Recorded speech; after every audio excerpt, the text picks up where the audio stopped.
when we are practicing a scene, because you read it so many times, because no matter what, you end up mapping those emotions a little bit.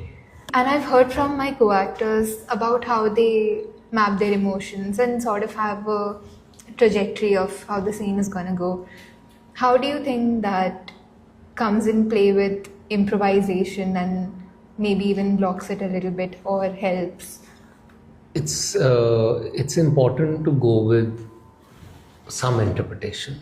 It's important to go with your take.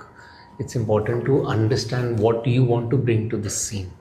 So as long as your preparation is letting you enter an environment of what you can offer to a character or a scene like this, those kind of preparations are really good. But the kind of preparations that make you say this line I'll say this way and that line I'll say that way, those preparations are avoidable, because we need to have our take. Where are we coming from? Because that's how it happens in life. We are very often, we know where we're coming from and what our stand is to do with a certain situation.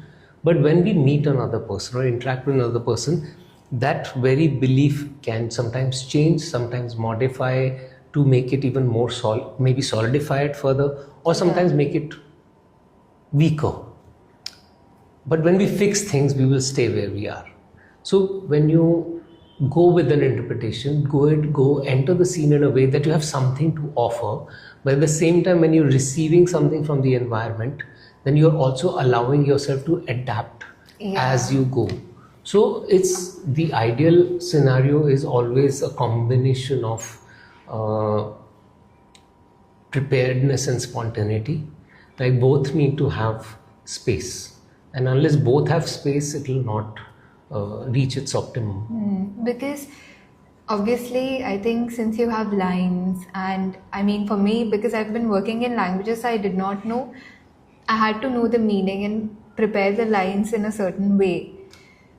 But I had read many years ago in some acting book that I don't remember, that maybe you should also prepare well enough that you are able to forget it and still be real in that moment.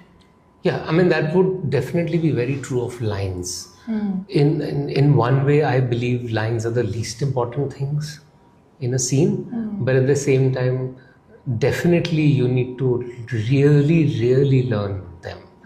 Because only when you really learn them can you afford to forget them. So that trust that when the moment comes, you will know what to say. So that the focus in your scene is not the lines, but everything that is beyond the lines, which is what are you feeling, what are you thinking, how is your energy shifting. All of the focus of the actor should be on those things. And hence the lines will come when they need to come.